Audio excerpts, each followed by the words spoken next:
Hi hello నమస్తే. Climate change అయిందంటే చాలు చిన్నపిల్లల్లో దగ్గు జలుబు కామన్గా వస్తుంటాయి. ఇక్కడ కనిపిస్తున్న మొక్క వచ్చేసి వామాకు. కొన్ని ప్రాంతాల్లో దీన్ని కప్పరెళ్ళ ఆకు అని కర్పూరవల్లి అని కూడా అంటారు. ఇది చిన్నపిల్లల్లో దగ్గు జలుబుకు మంచి మెడిసిన్ లాగా పనిచేస్తుంది. చిన్నపిల్లలకే కాదు పెద్దవాళ్ళు కూడా దీన్ని యూజ్ చేయొచ్చు. ఈ వామాకు అనేది మనలో ఇమ్యూనిటీని బాగా పెంచుతుంది. ప్రెజెంట్ డేస్లో ఇమ్యూనిటీ అనేది ఎంత ఇంపార్టెంటో అందరికీ తెలిసిందే.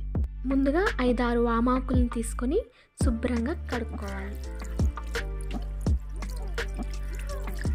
తర్వాత ఈ వామాకులను తీసుకుని కొద్దిగా వేడి చేసుకోవాలి. ఇలా వేడి చేసుకోవడం వల్ల ఏంటంటే ఆకులు మెత్తబడి రసం అనేది ఈజీగా వస్తుంది.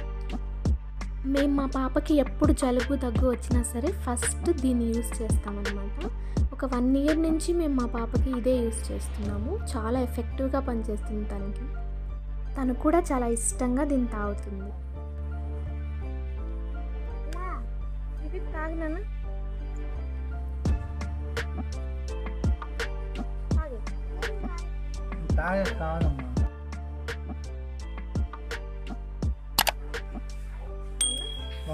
చూసారు కదా, మనం ఇంట్లోనే దగ్గు జలుబుకి ఎలా మెడిసిన్ తయారు చేసుకోవచ్చో మీరు కూడా ఒకసారి ట్రై చేయండి.